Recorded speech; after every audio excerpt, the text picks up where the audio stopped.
আমার হচ্ছে এই 4টা বেগুন গাছ এখনও সাইজে অনেক ছোট। তারা একটু রোগা ছিল, মানে সাইজেও ছোট, একদম ছোট ছিল। তো এই কতদিন রোদের কারণে ভালোই বড় হয়েছে।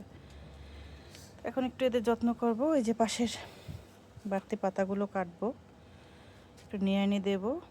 সাথে হচ্ছে এই যে গোবর সার দেব, আর হচ্ছে ফিশ ব্লাড বোন, আর সাথে একটু চিকেন ম্যানিউর দিয়ে দেব।